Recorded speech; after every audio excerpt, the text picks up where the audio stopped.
अस्सलामुअलैकुम नादरीन, आप YouTube channel देख रहे हैं। मैं इमरान खान हूँ। नादरीन, पिछले वीलॉग में मैंने अडयाला जेल से कुछ खबरें दी थी और मैंने ये बताया था कि इमरान खान साहब ने अपनी बहनों को एक पैगाम भेजा है कि जितना जल्दी हो, जैसे भी मुमकिन हो, वो कोशिश करें और मुझे आकर मिलें। ये इमरान खान साहब कोशिश कर रहे हैं क्योंकि उनका कोई पैगाम बाहर नहीं पहुंच रहा और वो किसी और पे भरोसा भी नहीं कर सकते। इमरान खान साहब को अपनी बहनों पे भरोसा है और बहुत सारी जगहों से वो धोखा भी खा चुके हैं। बुशरा बीबी की सूरत हाल भी मैंने आपको बताई थी। अब मुझे बहुत सारे लोगों ने राब्ता किया, जनाब कि ये खबर आपको कैसे मिली। तो मेरी आप सबसे गुजारिश ये है कि सोर्स मैं आपको नहीं बता रहा, लेकिन ये खबर 100% ठीक है और जो बुशरा बीबी की हालत मैंने आपको बताई है वो उससे भी बहुत बदतरीन है जो मैंने आपके सामने रखी। हाँ, इमरान खान साहब फिजिकली बहुत फिट हैं और वो अपनी वर्जिश भी करते हैं। उन्होंने अपने आप को किसी ना किसी तरह मजबूत रखा हुआ और वो ज़हनी तौर पे इमरान खान साहब ने अपने आप को आमादा किया है कि उन्हें लंबा अरसा भी अगर जेल में रहना पड़ा तो वो रहेंगे। उन्होंने अपने आप को जेल में खासा मजबूत रखा हुआ है, लेकिन उनकी आंख का मसला बहुत सीरियस है और उसकी वजह से इमरान खान साहब परेशान भी हैं। अब जो इमरान खान साहब और उनकी अहलिया चाहते हैं, वो ये नहीं चाहते कि उनको जेल से बाहर निकाल दिया जाए। उन्होंने ऐसा कोई मुतालबा या कोई ऐसी बात भी नहीं की। वो सिंपल एक बात करते हैं कि जो इंसानी हुकूक है या जो कैदियों को हुकूक मिलते हैं जेल में, वो हुकूक सिर्फ हमें दे दिए जाएं और कुछ नहीं चाहिए। अब वो इस बात को जानते हैं कि वो इतनी जल्दी छूट कर बाहर आने वाले नहीं है, क्योंकि इमरान खान साहब को उसके लिए एक डील करनी पड़ेगी और किसी भी जिल्लत अमेज डील के लिए वो तैयार नहीं है। हाँ, वो कुछ फेस सेविंग दे सकते हैं और पाकिस्तान की खातिर आगे बढ़ सकते हैं, लेकिन दूसरी जानिब जो है वो आसिम मुनीर है और आसिम मुनीर के अंदर जो खौफ है वो आपको दिखाई दिया उस वक्त जब आसिम मुनीर साहब ने इस्तिस्ना ले लिया कि ताहयात मेरे पास इस्तिस्ना है और मेरे ऊपर कभी भी कोई कानूनी कार्रवाई नहीं हो पाएगी। अब एक नई ऑफर दी गई पाकिस्तान तहरीक इंसाफ को, ये ऑफ द रिकॉर्ड भी दी गई। फैसल वाडा ने ऑन द रिकॉर्ड भी आकर कह दिया कि आप खैबर पख्तूनख्वा का बजट पास करवा दें, हम आपकी इमरान खान से मुलाकात करवा देंगे। खैबर पख्तूनख्वा का बजट पास करवाना ये कोई इतनी बड़ी बात नहीं है एस्टेब्लिशमेंट के लिए, वो डंडे मार मार के भी करवा सकती है। इससे पहले उन्होंने चीजें करवाई भी हैं और उन्हें अपने सामने कोई बहुत बड़ी मुजामत नजर भी नहीं आ रही। खैबर पख्तूनख्वा से जैसे माजी में उन्हें मुजामत का सामना करना पड़ा, इस वक्त उस तरह की अवामी मुजामत उनके सामने नहीं है। अवामी लेवल के ऊपर उनके सामने चीजें उस तरह नहीं है जिस तरह माजी में हुआ करती थी। या जो चांस था सुहेल अफरीदी के पास, वो अनफॉर्चुनेटली, सुहेल अफरीदी साहब की तरफ से मैं कह रहा हूं कि अनफॉर्चुनेटली जो मौका उनके पास था उन्होंने उससे फायदा अभी तक तो नहीं उठाया और अब वो उठा पाएंगे या नहीं इसके बारे में कुछ कहा नहीं जा सकता, क्योंकि लोगों में काफी मायूसी फैली है। अलीमा खानम ने एक बयान दिया खैबर पख्तूनख्वा की हुकूमत से उनकी जब मुलाकात हुई तो उसके बाद उन्होंने एक स्टेटमेंट जारी किया। अलीमा खानम ने कहा कि गुज़िश्ता रोज हमारी फैमिली ने इस्लामाबाद हाई कोर्ट में खैबर पख्तूनख्वा के वुज़रा से मुलाकात की। इस मुलाकात में इमरान खान के तमाम कानूनी और जायज जेल हकूक की बहाली के लिए आवाज उठाने वाले इकदाम पर तफसीली तबादला ख्याल हमने किया। मुलाकात के दौरान वुज़रा ने दर्ज झेल पेशरफ से आगाह किया, यानी खैबर पख्तूनख्वा की हुकूमत ने इमरान खान साहब की फैमिली को बताया कि वो क्या कुछ कर रहे हैं। नंबर 1, उन्होंने कहा कोई इजाफी या सरप्लस बजट नहीं होगा, क्योंकि इमरान खान ने हमेशा हदायत दी है कि तमाम दस्तयाब वसाइल खैबर पख्तूनख्वा के अवाम की तरक्की, फलाह बहबूद और खुशहाली पर खर्च किए जाएं। अब ये तो आदाद शुमार बताएंगे इस दावे के बारे में। नंबर 2, उन्होंने कहा जी खैबर पख्तूनख्वा हुकूमत ने वफाकी हुकूमत की जानिब से तलब करदा 175 अरब रुपए की मुंतकली के लिए किसी भी मुआहदे पर उस वक्त तक दस्तखत नहीं करने का फैसला किया है जब तक दर्ज झेल मुतालबात हमारे मंजूर नहीं हो जाते। यानी उन्होंने कहा जी 175 अरब रुपए अगर आपको चाहिए हमसे, खैबर पख्तूनख्वा की हुकूमत ने कहा, तो फिर आपको हमारी कुछ शराइत माननी पड़ेंगी। अब ये शराइत है, ये आप सुन लें। नंबर 1, खैबर पख्तूनख्वा को जमशुदा अजला, यानी जो साबिक फाटा होता था अभी खैबर पख्तूनख्वा का हिस्सा है, उसके लिए माली साल का मुकम्मल हिस्सा फराम किया जाए जो तकरीबन 300 अरब रुपए बनता है। यानी 175 अरब आप उन्हें देंगे, वो 300 अरब आपको देंगे। शाबाश। और वो कह रहे जी 300 अरब बनता है, ये फंड जमशुदा इजला की मुआशी तरक्की, इस्तेहकाम और खुशहाली के लिए नागुज़ीर है। वो एक एक रुपए के लिए तरस रहे हैं, तड़प रहे हैं, वो इधर से मांगते हैं, उधर से मांगते हैं, वो हर एक के आगे हाथ फैला रहे हैं, कर्जे इकट्ठे कर करके वो दिवालिया हो गए और अभी भी आप उन्हें कहते हैं कि वो 300 अरब आपको दें और आपसे 175 अरब सिर्फ ले लें। दूसरा, उन्होंने कहा इमरान खान के तमाम कानूनी और जायज हकूक मुकम्मल तौर पर बहाल किए जाए और जब तक नहीं होते किसी मुआहदे पर दस्तखत नहीं होगा। फिर इमरान खान को फौरी तौर पर शिफा इंटरनेशनल अस्पताल में मुंतकिल किया जाए, माहिर डॉक्टरों की निगरानी में तिब्बी मुआयना हो और उनका तशखीस हो, फिर उनका इलाज हो। फिर इमरान खान की गुज़िश्ता 8 माह से जारी गैर कानूनी तन्हाई और अमली तौर पे जो उनको एक कैद तन्हाई में डाला हुआ है उसका फौरी तौर पे खात्मा किया जाए। 6 अहले खाना, 6 वकला और 6 दोस्तों के साथ हर हफ्ते उनकी मुलाकात करवाई जाए। उनके बेटों के साथ हफ्तावार टेलीफोनिक राब्ते का हक फौरी तौर पे बहाल किया जाए। किताबों, अखबारात और दीगर मुताले के मवाद तक उनकी रसाई को यकीनी बनाया जाए। और ये कोई मुराद नहीं है, ये कानूनी और इंसानी हकूक हैं जो हर कैदी को मुयस्सर हैं, तो इमरान खान साहब को भी ये हकूक मिलने चाहिए। ये जनाब पाकिस्तान तहरीक इंसाफ ने चीजें सामने रख दी हैं। अब बजट तो पास करवा रही है खैबर पख्तूनख्वा की हुकूमत। बजट की मैं बात कर रहा था, इधर बजट का इजलास कौमी असेंबली में भी चल रहा है, उधर शहबाज शरीफ साहब ने जमीन आसमान के कलाबे में ला दिए फील्ड मार्शल आसिम मुनीर की तारीफों में। शहबाज शरीफ साहब को ना, क्योंकि वो इक्तदार में बैठे हुए हैं, उनको इस बात का आइडिया ही नहीं है कि ये सारे जुमले और जितनी उन्होंने अपनी जबान से बूट पॉलिश की है अल्फाज की सूरत में, ये उनके ऊपर वापस बरसेगी और उनके खानदान की सियासत के ऊपर बरसेगी। ये सोशल मीडिया का दौर है, एक एक चीज रिकॉर्ड हो गई है। ऐसा नहीं है कि आप पीटीवी का रिकॉर्ड खत्म कर देंगे तो आपको भुट्टो की तकरीरें गायब हो जाएंगी या कुछ आपको मिलेगा नहीं। ये सारा कुछ यहां पे रिकॉर्ड में मौजूद रहेगा। आपको इसका सामना करना पड़ेगा शहबाज शरीफ साहब। ये जितने आपने गड़े खोद दिए ना अपने आने वाली नस्लों के लिए, जब जब पाकिस्तान में फ्री एंड फेयर इलेक्शन होगा, लोग आपको फौज के टाउट के तौर पे देखेंगे और लोग आपसे नफरत करेंगे, क्योंकि पाकिस्तानी हमेशा एंटी एस्टेब्लिशमेंट मौकिफ अपनाएंगे। ये तो अब हो चुका है, आप जो मर्जी कर लें। उधर उल्टे सीधे शेर भी पढ़ दिए, शहबाज शरीफ साहब ने टका के जूते पॉलिश किए। ये चीजें इनके सामने आएंगी, इनको आइडिया नहीं, और जो असल काम है करने वाला वो ये करते नहीं है, और जो काम इनके करने वाला नहीं है वहां पे ये आगे बढ़ बढ़ के चौधरी बनते हैं। अभी अमेरिका ने और ईरान ने दोनों ने इनको फारिग करवा दिया। ये जाते स्विट्जरलैंड के, जनाब हम बड़े चौधरी बनने जा रहे हैं, हम करेंगे जनाब मेजबानी। उन्होंने कहा तुम कौन होते हो मेजबानी करने वाले? उन्होंने आपस में खुद ही मुआहदा करके इनको फारिग कर दिया, एक पेपर भेज दिया, इस पे साइन कर लेना। तो शहबाज शरीफ साहब उस पर साइन करके ना मुस्कुराती हुई तस्वीर लगा दी। और भाई उधर जंग हुई है, उधर बड़े बुरे हालात हैं, डोनाल्ड ट्रंप भी परेशान है, ईरान भी परेशान है, और ये बीच में भगड़े डाल रहे हैं कि जनाब हमने बहुत बड़ी कार्रवाई डाल दी है, हमने जंगे अजीम रुकवा दी है। देखिए आपकी एफर्ट बड़ी अच्छी थी, आपने कोशिश बड़ी अच्छी की, लेकिन आपने पाकिस्तान में क्या किया? आपको अगर पाकिस्तानी अप्रिशिएट करेंगे तो इस बात पे नहीं करेंगे कि आप फलाने मुल्क के अंदर आपकी कितनी इज्जत है, या फलाने मुल्क के अंदर आपकी कितनी जायदाद है, या फलाना मुल्क आपकी कितनी बात सुनता। नहीं, पाकिस्तानी आपकी इस बात पे इज्जत करेंगे कि आप पाकिस्तानियों की कितनी इज्जत करते हैं। वो आपकी इस बात पे इज्जत करेंगे या तारीफ करेंगे कि आपने पाकिस्तानियों के लिए क्या किया। टके का काम इन्होंने पाकिस्तानियों के लिए नहीं किया। ये जो मुआहदा हुआ है अमेरिका और ईरान के बीच में, नादरीन, ये भी इस वक्त खतरे में है। मैं आपको उसका रीजन बताता हूं। इसराइल ने लबनान के ऊपर एक बड़ा खौफनाक अटैक कर दिया है, और वजह उसकी बनाई कि जनाब उनके 4 फौजी मारे गए इसराइल के। और इस अटैक के अंदर जो अब तक इतलात आ रही है हमारे पास अलग अलग मीडिया से, 35 खवातीन और बच्चों समेत 35 लोग वहां पे शहीद हुए लबनान में। ये आप इनके चेहरे भी देख सकते हैं, बिल्कुल मासूम लोग हैं, बच्चे भी हैं, खवातीन भी हैं इनके अंदर। अब ये तो कोई जंगजू नहीं है ना, इनका तो हिजबुल्लाह से ताल्लुक नहीं हो सकता। लेकिन जब बमबारी होती है और ऊपर से जहाज आकर बम फेंक कर जाते हैं या मिसाइल मारे जाते हैं, तो फिर नीचे कौन है कौन नहीं है ये तो मारने वाले को आइडिया नहीं होता ज्यादातर। और इसराइल इस बात की परवाह भी नहीं करता कि वहां पे कोलेटरल डैमेज हो रहा है या वहां पे सिविलियन जो है वो शहीद हो रहे हैं, उन्हें इस बात की परवाह भी नहीं है। बड़े सख्त उन्होंने बयानात भी दिए हैं। ये 35 लोग शहीद हो गए, 60 लोग वहां पे जख्मी हो गए। अब ईरान जो है वो शदीद गुस्से में।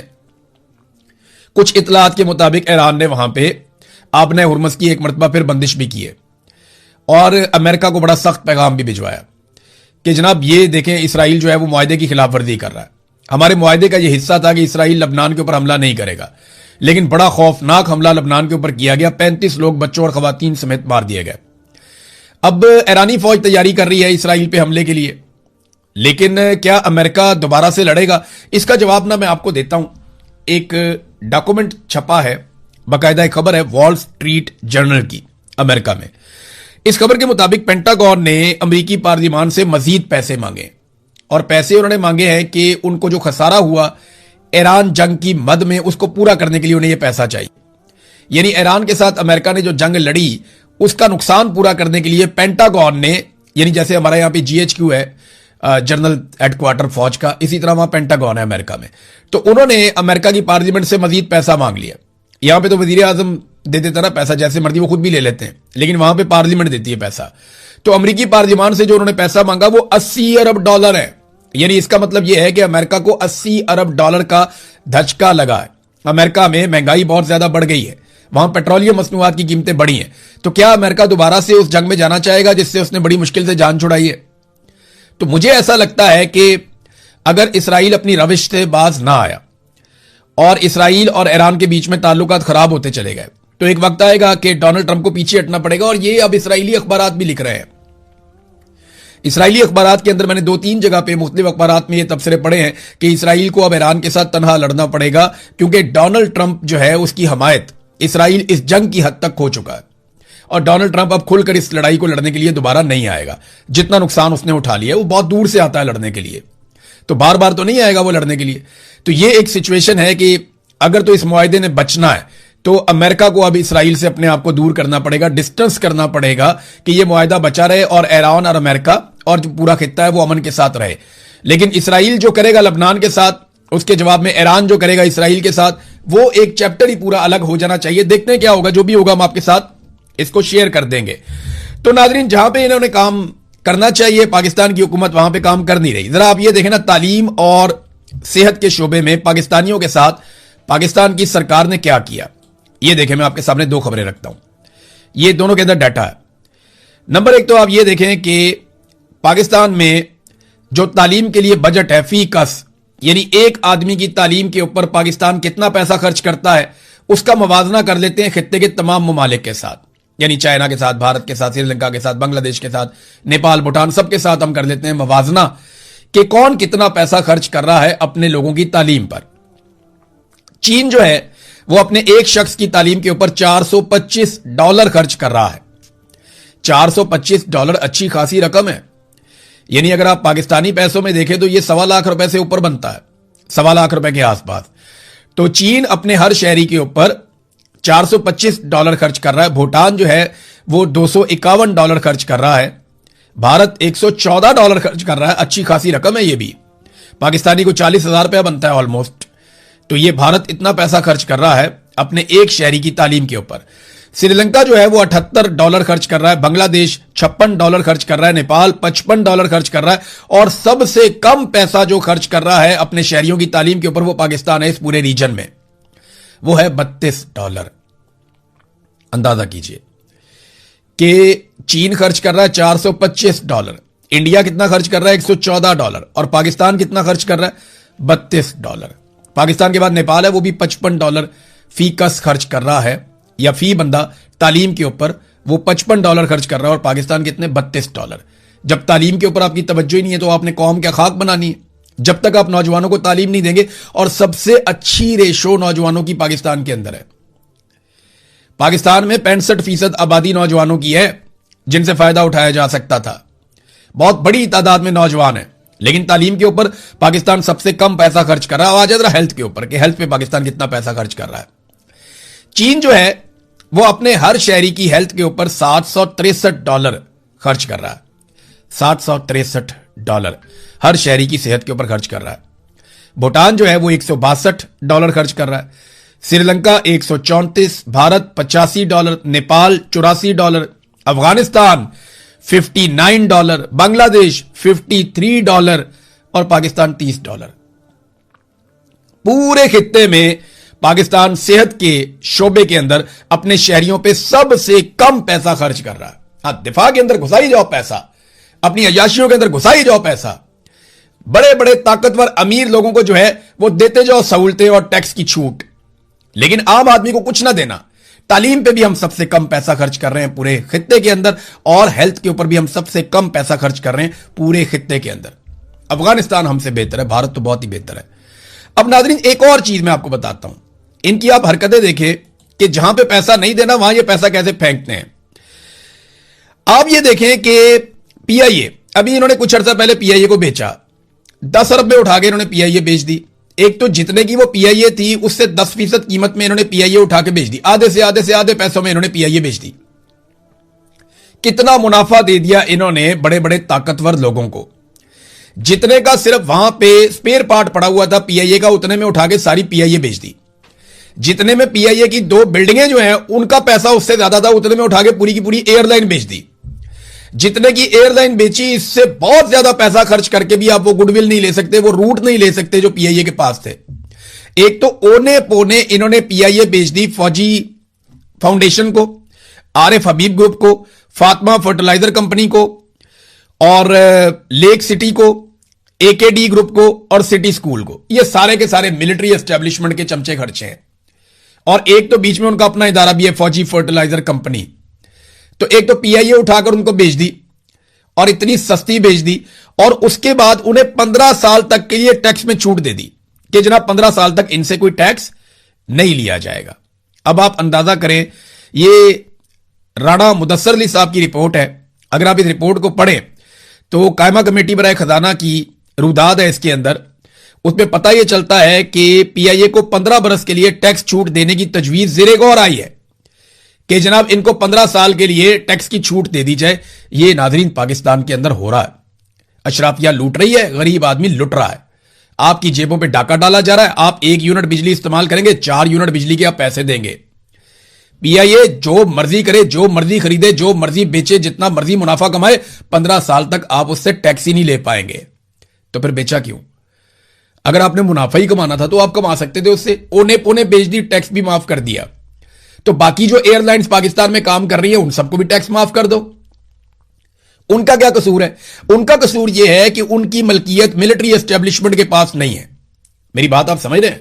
भाई पीआईए भी पाकिस्तान में चल रही है, बाकी जो एयर सयाल है वो भी पाकिस्तान में चल रही है, एयर ब्लू भी पाकिस्तान में चल रही है, और पता नहीं कौन कौन सी हैं बेशुमार एयरलाइन पाकिस्तान में चल रही है।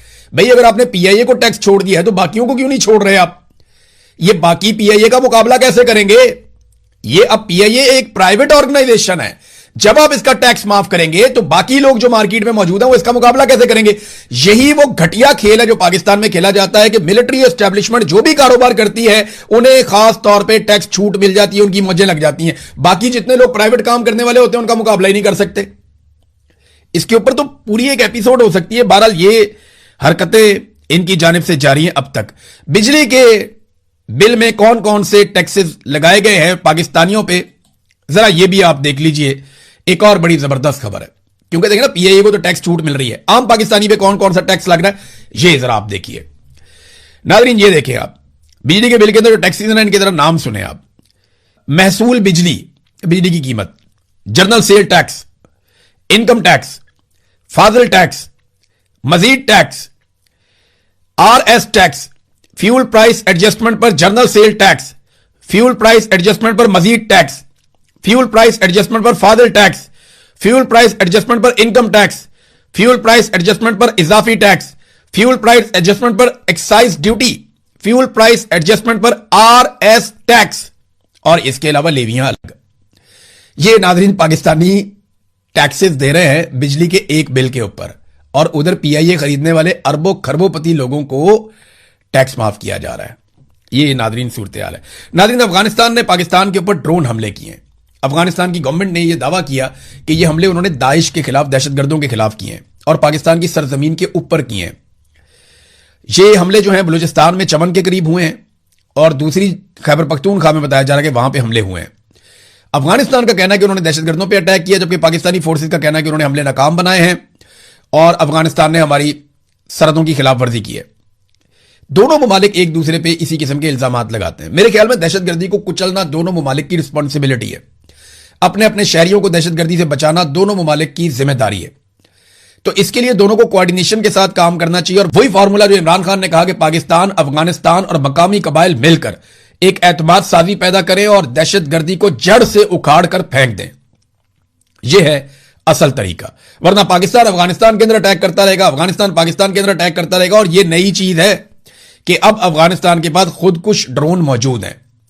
ये उसी तरह जिस तरह ईरान के पास शायद ड्रोन है, अब आहिस्ता आहिस्ता वो इसकी कैपेसिटी को बढ़ाते जाएंगे। वो मुआहदे भी कर रहे हैं मुख्तलिफ मुल्कों के साथ। तो ये इतना आसान नहीं रहेगा। पाकिस्तान को और अफगानिस्तान को मिलकर बैठकर चीजों को तय कर लेना चाहिए। अवामी ज्वाइंट एक्शन कमेटी नाज़रीन कश्मीर में लगातार एहतजाज कर रही है। रोजाना की बुनियाद पर वहां क्रैकडाउन होता है, पाकिस्तान का मीडिया रिपोर्ट नहीं करता, लोग शहीद भी हो जाते हैं, लोग जख्मी भी हो जाते हैं, लेकिन उसके बाद ज्यादा बड़ी तादाद में निकलकर आकर बैठ जाते हैं। खवातीन तारीख में पहली मर्तबा कश्मीर में बाहर निकली और बाहर निकलकर उन्होंने भी मर्दों के शाना बशाना एहतजाज किया, यह साबित करने के लिए कि यह कोई शरपसंद नहीं है, बल्कि यह अवाम है कश्मीर की जो अपने हुकूक के लिए डट कर खड़ी है। पूरी दुनिया में शोर मच रहा है, खासतौर पर बरतानिया में बहुत बड़े बड़े एहतजाज हुए कश्मीरियों की जानिब से। अब नाज़रीन ज्वाइंट अवामी एक्शन कमेटी ने सरदार उमर नजीर कश्मीरी का एक स्टेटमेंट जो है वो यहां पे नकल किया सोशल मीडिया पे। पूरे आजाद कश्मीर में रजाकाराना शटर डाउन पहिया जाम हड़ताल जारी है। एहतजाजी धरनों में लाखों की तादाद में अवाम मौजूद हैं। हुक्मरान इस तहरीक को कुचलने के लिए हर हरबा इस्तेमाल कर रहे हैं, लेकिन अब तारीख एक नए मोड़ पर खड़ी है। हर शख्स जो इस रियासत और अवाम की बेहतरी चाहता है, जो इस जुल्म जबर फस्तायत का खात्मा चाहता है, वो इन धरनों का हिस्सा बने। हमने पुरअमन रहकर हुक्मरानों की हर चाल को नाकाम बनाना है। ओवरसीज कश्मीरियों ने इस तहरीक में जानदार किरदार अदा किया और कर रहे हैं। ये लड़ाई अपने जायज तस्लीम शुदा मुतालबात पर अमल दरामद की लड़ाई है, जिसके लिए हर मकतबा फिक्र से ताल्लुक रखने वाला हर फर्द अपना किरदार निभा रहा है। ओवरसीज भाइयों से अपील है कि जद्दोजहद को तेज करें। पाकिस्तानी सफारत खानों, यूएन और इंसानी हकूक की तंजीमों के दफातर के बाहर धरनों को मजबूत करें। यह सरदार उमर नजीर कश्मीरी का स्टेटमेंट है। नाज़रीन, डोनाल्ड ट्रंप और इटली की वजीर आजम के बीच में झड़प हो गई और तल्ख जुमलों का तबादला भी हो गया स्टेटमेंट्स का। वो अगले वीलॉग में आपको बताता हूं। अब तक के लिए इतना ही। अपना ख्याल रखिएगा, अपने चैनल का भी। अल्लाह हाफिज।